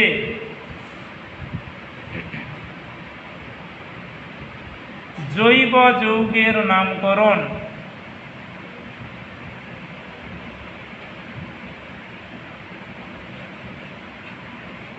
IUPAC পদ্ধতি। আচ্ছা আমরা আইইউপিএসসি পদ্ধতিতে জৈব যৌগের নামকরণ। আচ্ছা, আগে বলে দিই, ক্লাস 10-এ একটুখানি আমরা এটা শিখেছিলাম, এখানে পুরো ডিটেলসেই জানতে হবে এবং যতগুলো কার্যকরীমূলক আমরা পেয়েছি আগের দিন 15-16টা, তাদের প্রত্যেকের জন্য নামকরণের একটা নিয়ম আছে, সে নিয়ম ধরেই আমরা পড়ব। আচ্ছা, প্রথমেই বলে দিই, আইইউপিএসসি জৈব যৌগের শুধু নামকরণের জন্য থেমে থাকেনি, আমাদের কেমিস্ট্রির সব কিছুরই নির্ধারক হচ্ছে এই আইইউপিএসসি সংস্থা। এরাই জৈব যৌগের উপর তার নামকরণ, তার বিক্রিয়া, শুধু জৈব যৌগ কেন, আমাদের কেমিস্ট্রির A to Z যে নিয়মের দ্বারা নির্ধারিত হয় সেই নিয়মগুলোই হচ্ছে আইইউপিএসসি। ক্লাস 10-এ আমরা পর্যায় সারণী পড়তে গিয়ে লাস্টে যেটা বললাম, আধুনিক বা দীর্ঘ পর্যায় সারণী, বোরের পর্যায় সারণী বলে যেটা বলি, তাকেই আর একটা নামে আমরা বলি, ওটাই আইইউপিএসসি দ্বারা নির্ধারিত পর্যায় সারণী। সেখানেও দেখা যাচ্ছে কি না, একটা ভুল ধরা পড়ার পর তাকে কারেকশান করে নতুন একটা পর্যায় সারণী তালিকা আমরা হাতে পেয়েছি। এগুলোই আইইউপিএসসি দ্বারা নির্ধারিত, যাকে আমরা এক কথায় বলি আমাদের কেমিস্ট্রির যে কর্ণধার, ওরা যেটা বলবে সেটা আমরা এক বাক্যে শুনবো। শুধু আমরা কেন, সারা ওয়ার্ল্ড, সারা বিশ্ব এই আইইউপিএসসি দ্বারা নির্ধারিত হবে কেমিস্ট্রির ক্ষেত্রে। তাই এরা যেটা বলবে, যেমনই বলবে, এক বাক্যে সেটা আমাদেরকে শুনে তার মতন করে এগিয়ে যেতে হবে। তাহলে এখন আমরা তার নামকরণের নিয়মে জানবো। আগে আইইউপিএসসির ফুল ফর্মটা একটু জেনে নেই। হ্যাঁ, ইন্টারন্যাশনাল ইউনিয়ন অফ, পি মানে হচ্ছে পিওর অ্যান্ড এ মানে হচ্ছে applied chemistry. International union of pure and applied chemistry, এরা জৈব যৌগের নামকরণের ক্ষেত্রে বেশ কয়েকটা নিয়ম অ্যাপ্লাই করেছে। আমরা সেই নিয়মগুলো আগে একটু সংক্ষেপে জেনে নিই, তারপরে নামকরণে যাব, তাই তো? আচ্ছা, মূল দুটো নিয়ম, যে কোনো জৈব যৌগের নামকরণে আইইউপিএসসি দ্বারা নির্ধারিত মূল দুটো নিয়ম। প্রথমে আসি রুল 1, প্রথম নিয়মটা হচ্ছে দীর্ঘ শৃঙ্খল চিহ্নিতকরণ। দীর্ঘ শৃঙ্খল চিহ্নিতকরণ।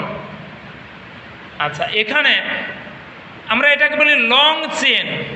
দীর্ঘ শৃঙ্খল চিহ্নিতকরণ, নাম্বারিং। তোমার ফার্স্ট কাজ হবে যে যৌগটা দিয়েছে আগে তাকে নাম্বারিং করা, প্রথম কাজ হবে। তার আগে কি করা? নাম্বারিং করা। নাম্বারিং তোমাকে করতে হবে। আচ্ছা, নাম্বারিং করার নিয়মটা বলে দিই। নাম্বারিং ধার থেকে ধারে যাবে, এক প্রান্ত থেকে আর একটা প্রান্ত, সেটাতেই যাব, কিন্তু সেই প্রান্ত থেকে অন্য একটা প্রান্তে যাবে, যেদিক দিয়ে গেলে বেশি কার্বন তোমার কাউন্টিংয়ের মধ্যে আসবে। যেমন ধরো এইভাবে একটা যৌগ আছে, কার্বন কার্বন কার্বন কার্বন, আর মাঝখান থেকে আরেকটা কার্বন, এইরকম একটা, এটাতে যে গ্রুপ লেগে থাক না কেন, আমরা নাম্বারিংয়ের নিয়মটা আগে বলি। ওকে, আচ্ছা, এই যৌগটাতে আছে, এটাতে 3 রকমভাবে নাম্বারিং করা যাবে। কটা প্রান্ত আছে? কেউ বলবে আমি লম্ব বরাবর যাব, ধার থেকে ধার। কেউ বলবে লম্ব বরাবর এদিকে কেটে যাব, এটাও ধার থেকে ধার। কেউ বলবে লম্ব বরাবর এইভাবে কেটে যাব। তাহলে 3টে রাস্তা খুঁজে পাচ্ছি, কিন্তু 3টে নয়, তোমাকে এখানে একটা রাস্তাতেই পৌঁছতে হবে। দেখা যাবে 3 দিক দিয়ে গেলে কার্বনের সংখ্যাটা আলাদা হচ্ছে। এই যে 1 2 3 4 5, এই রাস্তা দিয়ে 5টা পেয়েছে, বা উল্টো দিয়েও 1 2 3 4 5 হলে 5টা পেত। কোনো স্টুডেন্ট বলবে 1 2 3 4, কটা পেয়েছে? 4টা। আবার 1 2 3 4, দেখা যায় দুটো রাস্তা দিয়ে 4টা পাচ্ছে, একটা রাস্তা দিয়ে 5টা। তখন তার ফার্স্ট নিয়ম বলছে 4টা নেওয়া যাবে না। কটা নিতে হবে? 5টা কার্বন। অর্থাৎ নাম্বারিং ধার থেকে ধার, সেই ধার থেকে হবে যেদিক দিয়ে গেলে বেশি কার্বন তুমি কাউন্টিংয়ে আনতে পারবে। কম কার্বনের পর কখনো নেওয়া হয় না, বেশি কার্বন। এটাকেই বলে দীর্ঘ শৃঙ্খল, মূল চেন। আর যেটা কড লাইনে কেটে গেছে সেটাকে বলা হয় তার শাখা। এটা হচ্ছে তার শাখা। শাখা কখনো কাণ্ডের থেকে বড় হবে না। কাণ্ডটাই এখানে দীর্ঘ শৃঙ্খল, শাখাটা হচ্ছে তার সঙ্গে সাবস্টিটিউট বা প্রতিস্থাপক রূপে যুক্ত থাকবে। তাহলে আমরা এই ধরনের যৌগে নাম্বারিং 1 2 3 4 5 এইভাবে 1 2 3 4 5 করে কার্বনকে নাম্বারিংয়ে নিয়ে যাব। ধার থেকে ধারে নাম্বারিং করব, যেখানে বেশি সংখ্যক কার্বন যাতে আমরা কাউন্টিংয়ে নিতে পারি, বেশি সংখ্যক কার্বনকে আমরা যাতে কাউন্টিংয়ে নিতে পারি, সেই মতো করেই আমরা যাব। তাহলে প্রথম কাজ হবে, যদি শাখাহীন যৌগ দেয় তার জন্য তোমার মাথা ব্যথা নেই, সেখানে কেউ ভুল করবে না। যার শাখা নেই তার একটাই প্রান্ত, বাম থেকে ডান বা ডান থেকে বাম, সেটার জন্য অন্য কোনো নিয়ম আসবে, কিন্তু সব দিক থেকে একই কার্বন পাবে। শাখাযুক্ত যৌগ হলে ভালো করে লক্ষ্য করতে হবে কোনটা কাণ্ড আর কোনটা শাখা, কোন দিক দিয়ে গেলে আমরা বেশি কার্বনকে কাউন্ট করতে পারবো সেই দিক থেকে আমরা নাম্বারিংয়ে যাব, এটা একটা নিয়ম। আর সেকেন্ড নিয়ম হচ্ছে, আচ্ছা দ্বিতীয় নিয়মটা হচ্ছে কার্যকরী মূলকের প্রাধান্য।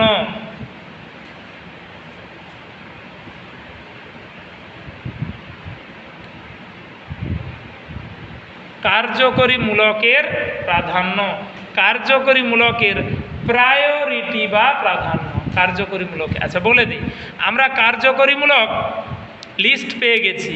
প্রত্যেকটি জৈব যৌগে কোনো না কোনো কার্যকরীমূলক কনস্ট্যান্টলি থাকবে, সে আছে।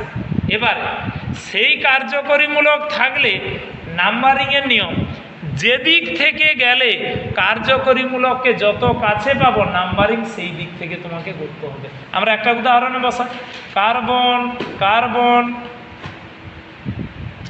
পরপর এই কার্বনটাতে লেগে আছে একটা FG functional group, functional group সংক্ষেপে লিখলাম FG। কোনো একটা কার্বনে কে লেগে আছে, কার্যকরী। এবারে দুজন স্টুডেন্ট দুভাবে নাম্বারিং করতে পারবে। কেউ বলবে 1 2 3 4 5, উল্টো দিক থেকে 1 2 3 4 5। তাহলে তুমি সব দিক থেকে 5টা কার্বন পাচ্ছ, মানে প্রথম নিয়মটা নিয়ে কোনো অসুবিধা নেই। কিন্তু পরে বলা আছে যেদিক থেকে গেলে কার্যকরীমূলককে যত কাছে পাবো নাম্বারিং সেই দিক থেকে তোমাকে বসাতে হবে। দ্যাট ইজ এই দিক থেকে নাম্বারিং করলে 2 কার্বনে কার্যকরীমূলক পাবো, এই দিক থেকে হলে অনেকটা দূর হয়ে যাবে, তাই উল্টোটা হবে না, তোমাকে এই দিক থেকে যেতে হবে।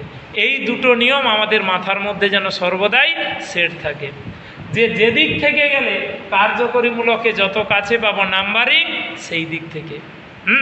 ফার্স্ট হচ্ছে বেশি কার্বনকে চেনে নিতে হবে, সেকেন্ড হচ্ছে কার্যকরীমূলককে কত কাছে পাবো সেই দিক থেকে। তাহলে এই দুটো নিয়মের পর বেশ করে আমরা একাধিক যৌগের কার্যকরীমূলকযুক্ত যৌগের নামকরণে পৌঁছাবো। কিন্তু প্রত্যেকটা কার্যকরীমূলকযুক্ত যৌগের জন্য একটা নিয়ম হয়। ধরো অ্যালকেনের একটা নিয়ম, alkene alkyne alcohol ether ester amine যেই থাক প্রত্যেকের জন্য নামকরণ একটা নিয়মে হবে। সমস্ত ক্ষেত্রে এই দুটো নিয়ম কার্যকর হবে, খালি জৈব যৌগের কার্যকরী মূলক অনুসারে লাস্টের 3টে সংখ্যা প্রত্যেকের জন্য চেঞ্জ হবে। এই লাস্ট সংখ্যাগুলো আমরা একটু মনে রাখার চেষ্টা করব। এইভাবে অ্যালকেন লাস্টে যোগ হবে ANE বা বাংলায় লিখলে এন, অ্যালকিন ENE বা বাংলায় লিখলে ইন, অ্যালকাইন আইন কথাটা যোগ করতে হবে বা ইংরেজিতে YNE, অ্যালকোহল অল কথাটা যোগ হবে। এই যে লাস্টের 2 বা 3 অক্ষরটা এইটা প্রত্যেকটা কার্যকরী মূলকের জন্য চেঞ্জ হবে, আর বাকি নিয়ম অল ওভার সমস্ত যৌগের ক্ষেত্রে একই। তাহলে প্রথমে শিখতে হবে একটা করে কার্যকরী মূলক থাকলে সেই ধরনের যৌগের নাম করো, তারপরে শিখবে একটা যৌগে 2, 3, 4টা কার্যকরী মূলক মিশিয়ে দিয়েছে তাদের জন্য আমরা নামকরণ কিভাবে করব। ওকে, তাহলে প্রথমে আসি একটি কার্যকরী মূলকযুক্ত যৌগের নামকরণ। একটি কার্যকরী মূলকযুক্ত যৌগের নামকরণ, একটা করে কার্যকরী মূলকযুক্ত যৌগের নামকরণ। একটি কার্যকরী মূলকযুক্ত যৌগের নামকরণ হয়েছে। তাহলে প্রথমে চলে আসো অ্যালকেন। প্রথমে আমরা শিখবো কার জন্য অ্যালকেন, যদিও অ্যালকেনটা শিখলে বাকিদের জন্য এই একই কথাগুলো আসবে। প্রথমটা একটু ভালো করে শিখতে হবে, অ্যালকেন শিখলে বাকিদের জন্য অল ওভার একই থাকবে। অ্যালকেন, আচ্ছা নিয়মটা ডান দিকে লিখো, যে নিয়মের পর তোমার উত্তরগুলো খুব দ্রুত হতে পারে। এই যেটা কাছে লিখো, সংখ্যা হাইফেন প্রতিস্থাপক, যেমনটা আমি লিখছি সংখ্যা হাইফেন প্রতিস্থাপক, সংখ্যা প্রতিস্থাপক সি সংখ্যা কার্বন সংখ্যা যুক্ত এই অ্যালকেন, লাস্টে যোগ করব এন, অ্যালকেন আমরা যোগ করলাম এন। এই জায়গাটা প্রত্যেকের জন্য চেঞ্জ হয়ে যাবে, অ্যালকিন ইন, অ্যালকাইন আইন, বাকি কথাগুলো একই। আচ্ছা প্রতিস্থাপক বলে দেই, শাখাকেই বলা হয় প্রতিস্থাপক। শাখা যদি কোনো যৌগে থাকে শাখাটাকে কি বলে ডাকবে? প্রতিস্থাপক। তাহলে প্রথমে আগে বেশ কয়েকটা উদাহরণ লক্ষ্য করো, তারপরে তোমরা উত্তর করবে। প্রথম আমরা এই যৌগটা নিলাম CH4, নামকরণে আমরা সবে পা ফেললাম। যার মিনিমাম 3টে কার্বন বা তার বেশি হলে শাখা শুরু হয়, 4 বা তার বেশি কার্বন থেকেই শাখা শুরু হয়, 3টে কার্বন থেকে কখনো শাখা হয় না। এ তো সবে একটাই কার্বন, তাহলে একটা কার্বন থাকলে এটাই এক, এটাই এক, এর কি কোনো শাখা দেখতে পাচ্ছি?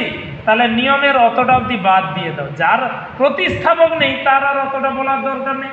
সি সংখ্যা বলো, কটা কার্বন? একটা কার্বনের পরে যে লিস্ট যেটা বানিয়ে দেওয়া হয়েছিল মিথ, মিথ যুক্ত এন সমান মিথেন। সন্ধিটা অন্যত্র করবে, মাস্টারকে উত্তরটা লিখে দেখাবে, সন্ধি তোমার মাথায় থাকবে। হ্যাঁ, তুমি এখানে কম্পাউন্ডটার নামটা লিখবে মিথেন, এভাবেই নাম আছে। তারপরে CH3 CH3 এই যৌগটা মিথেন 1 2। আচ্ছা এখানেই বলে দিই, অ্যালকেনে যদিও কোনো কার্যকরীমূলক পাবো না, এর পরের থেকে কার্যকরীমূলক শুরু হবে, অ্যালকেনে কোনো কার্যকরীমূলক থাকবে না। আচ্ছা 1 2 কোনো শাখা আছে নাকি? তাহলে অতটা অবধি বাদ। সি সংখ্যা বলো, কটা কার্বন? ইথ যুক্ত এন সমান ইথেন। আচ্ছা পরের compound CH3 CH CH3 CH3 এই যৌগটা দিয়েছে। শোনো, অ্যালকেনের ক্ষেত্রে কোনো কার্যকরীমূলক থাকবে না, কিন্তু অ্যালকেনের ক্ষেত্রে নাম্বারিং করব, যদি শাখা থাকে যেদিক থেকে গেলে শাখাকে আগে পাওয়া যাবে নাম্বারিং সেই দিক থেকে করতে হবে। অ্যালকেনে কোনো কার্যকরীমূলক থাকে না, কিন্তু কি থাকতে পারে? শাখা প্রতিস্থাপক, যেদিক থেকে গেলে শাখাকে আগে পাবো নাম্বারিং। যদি উভয় দিক সমান হয় তখন আর কোনো সমস্যা থাকলো না, 1 2 3 এটাই। এবারে দেখো এই ভদ্রলোকটি হচ্ছে প্রতিস্থাপক বা শাখা, এরা দুজন হতে পারে, হয় মিথাইল না হলে ইথাইল, হয় মিথাইল না হলে ইথাইল। বলো সংখ্যা হাইফেন প্রতিস্থাপক, মানে প্রতিস্থাপক কত নম্বর কার্বনে লেগে আছে? কত হয়? তাহলে 2 হাইফেন প্রতিস্থাপকটার নাম লিখতে হবে, এই দুজনই আসবে, হয় মিথাইল না হলে ইথাইল। তাহলে CH3 এর নাম হবে মিথাইল, 2 মিথাইল। নিয়ম ফেলে ফেলে করবে, প্রতিস্থাপক হয়েছে। সি সংখ্যা বলো, কটা কাউন্ট করেছো? 3টা। প্রোপ যুক্ত এন সমান প্রোপেন। আচ্ছা নামে আর একটা নিয়ম বলি, সংখ্যার পরে হাইফেন দিতে হয়, আর বাকি পুরো নামটা এক কথাতে লিখতে হয়, মানে এর মাঝখানে গ্যাপ যেন না থাকে, এমনটাই বলা হয়। ইংরেজিতে লিখলে কলম তোলা যাবে না, একটা না অক্ষরে কমপ্লিট করতে হয়, তুমি কলম তুলো ক্ষতি নাই, কিন্তু পরপর এখানে মিথাইল 10 হাত দূরে প্রোপেন, এটা নয়। হ্যাঁ, এদের নাম, মিডিল নেম, লাস্ট নেম সবটাই একটা, তাই পরপর পরপর, কোনো গ্যাপ যেন না। আর সংখ্যার পরে অবশ্যই হাইফেন দিতে হবে। পরে যুগে CH3 CH CH3 CH2 CH3 এটা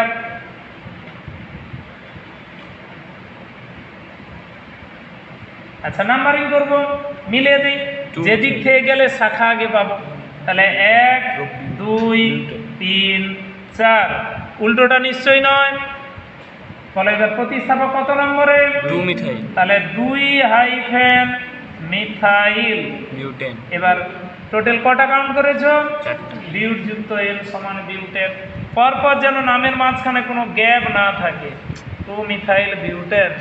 ওকে, পরের যুগে CH3 CH3 CH3 আর শৃঙ্খল বরাবর CH3, এই কম্পাউন্ডটা দেওয়া আছে।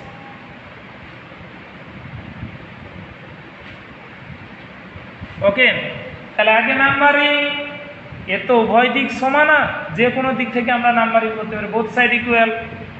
1 2 3 4। একটু থেমে যাও, শাখাটা কতই আছে। 2টি যখন একই প্রতিস্থাপক ভিন্ন সংখ্যায় থাকে তখন সংখ্যাগুলোকে ছোট থেকে বড় আকারে আগে লিখতে হবে। 2-এও আছে, 3-এও আছে। এবার একই ব্যক্তি যদি দুবার থাকে তার নামের আগে ডাই কথাটা ব্যবহার করতে হবে। 3 বার থাকলে ট্রাই কথাটা ব্যবহার হবে। 4 বার থাকলে টেট্রা কথাটা ব্যবহার হবে, তবে তার বেশি আর পাবে না যদি। হ্যাঁ, তাহলে 2 আর 3-এর 2,3 হাইফেন ডাই মিথাইল, এটা কমন দেওয়া হয়েছে। এর অর্থ হচ্ছে মিথাইল গ্রুপটা দুবার আছে, 2 আর 3 নম্বর কার্বনে। কখনো উল্টে লেখা হয় না, আগে ছোট সংখ্যা তারপর বড় সংখ্যা। বাকিটা অ্যাজ ইউজুয়াল, 4টা কার্বনের পর অ্যালকেন বিউটেন। ওকে, আচ্ছা পরের যুগে CH3C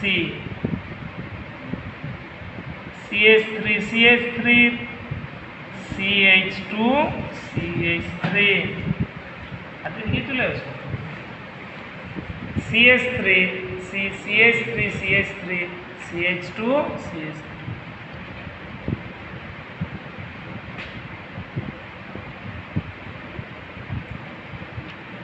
আচ্ছা, আগে নাম্বারিং 2 মিথাইল 1, না থেমে যাও, 2 3 4। শোনো, অনেক জানার আছে এই জায়গাটাতে। একই সংখ্যায় যখন প্রতিস্থাপক দুবার থাকবে তখন ওই সংখ্যাকে দুবার কমা দিয়ে লিখতে হবে। যবার থাকবে তবার তাকে লিখবে। 2-এ কবার আছে? তাহলে 2,2, যে সংখ্যায় থাক যবার থাকবে তবার কমা দিয়ে লিখতে হবে। দুবার হাইফেন, ভদ্রলোক সংখ্যায় কবার? Die methyl 2 die methyl.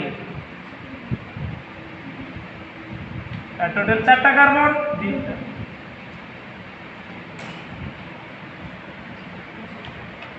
ওকে, পরের কম্পাউন্ডে এসো। CH3C, 2 হাতে 2টো CH3, আবার CH3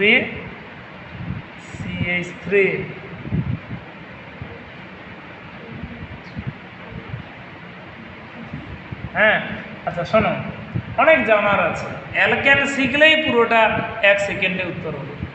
এদিক থেকে 2 নম্বরে 2টো শাখা, এদিক থেকেও শাখা আছে, কিন্তু সংখ্যায় কটা? একটা। তখন উভয় দিক থেকে যদি শাখা পাই, যে দিক থেকে বেশি সংখ্যায় পাবো সেই দিক থেকে নাম্বারিং করতে হবে। মানে এদেরকে বলে এক্সট্রা বেনিফিট, আরও বেশি সুবিধা কোন দিক থেকে পাবে সেই দিক থেকে। যে দিক থেকে শাখা বেশি, নাম্বারিং সেই দিক থেকে করবে। 1 2 3 4। আচ্ছা, 2-এ কবার আছে? 3-এ কবার? একই ব্যক্তি না আলাদা? তাহলে 2,2,3 ট্রাই মিথাইল। এখানে যখন ট্রাই বুঝবে এখানে 3টে সংখ্যা লিখতে হবে। ট্রাই মিথাইল, বাকি যেমন আছে বলো, butane. Trimethyl butane. Okay, তারপরে এসো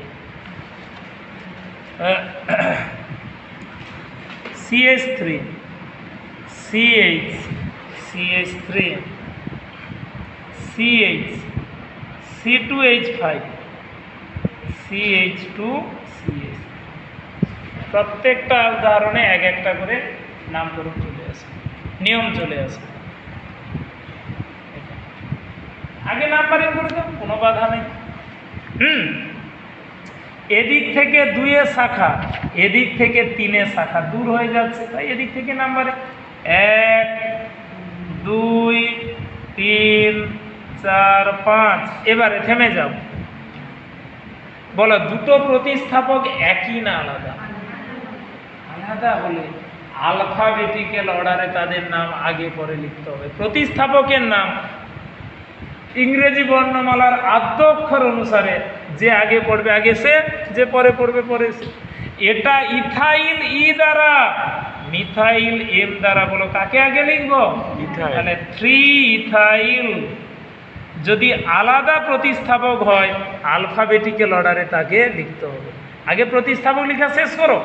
3 ইথাইল 2 মিথাইল। আচ্ছা, মাঝে যখন সংখ্যা হয় তার আগে পরে হাইফেন দিতে হবে। মাঝে যখন সংখ্যা লিখবে তখন তার আগে পরে হাইফেন দিতে হবে। 2 মিথাইল। ওকে, এবার টোটাল কটা কার্বন কাউন্ট করেছো? পেন্ট যুক্ত এন সমান পেন্টেন। হ্যাঁ, এইভাবে এই নিয়মগুলো এক একটা উদাহরণের মাধ্যমে আমরা জেনে যাচ্ছি। তারপরে এসো CH3 C, CH3 CH3 CH2 C, CH3। আগে নাম্বারিংটা বসাও, তারপরে তখন উত্তরে আমরা পৌঁছব। আগে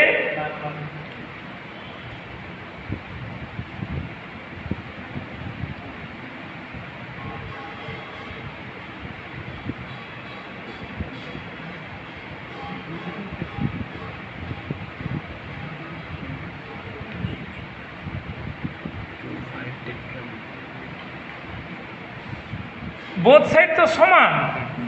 1 2 3 4 5। সে উল্টো, কোনো স্টুডেন্ট চাইলে উল্টোটাও করতে পারে। তাই বলো এবার শাখাগুলো কতয় কতয় আছে? 2 এ 4। 2 এ কবার, 4 এ কবার? 2 বার। তাহলে 2, 2, 4, 4 টেট্রা মিথাইল। এবার টোটাল কটা? 5টা পেন্টেন। কটা কার্বন কাউন্ট করেছো? Tetramethyl pentane.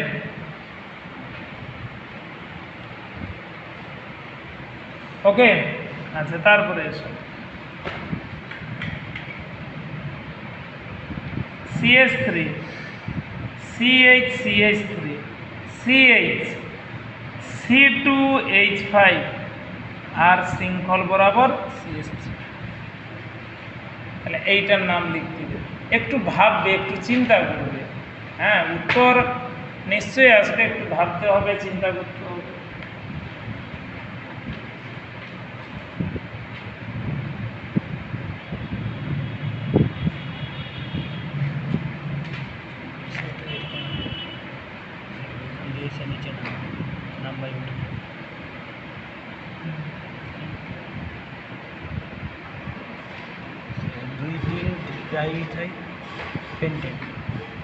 আরো ভাবতে হবে, এই জন্য কেমিস্ট্রি বুঝছেন ম্যাডাম।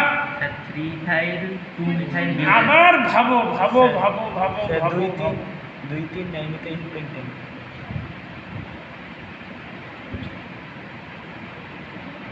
আচ্ছা দেখছি, ভাবো ম্যাডাম, আরো ভাবতে হবে।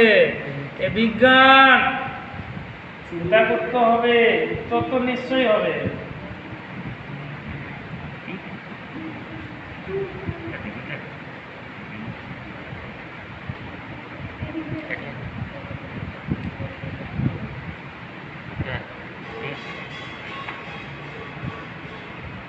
তো এটা 2 3 ডাইমিথাইল পেন্টেন।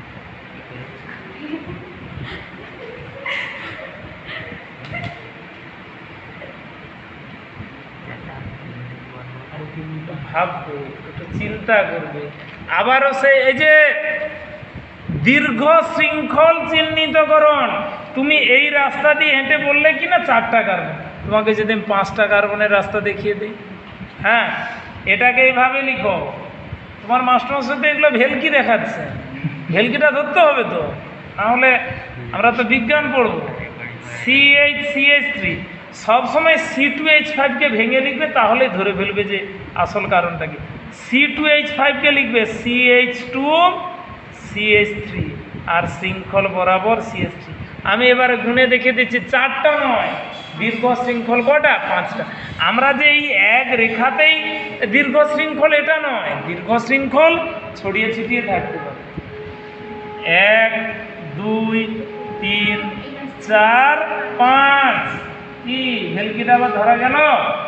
দরকার হলে এটাকে শৃঙ্খল বরাবর লিখে CH3টাকে ভেঙে লিখতে পারবে। এবারে উত্তর করো। 2 আর 3-এ দুটো মিথাইল, ঠিকই বলছি। 2 3 ডাই মিথাইল পেন্টেন।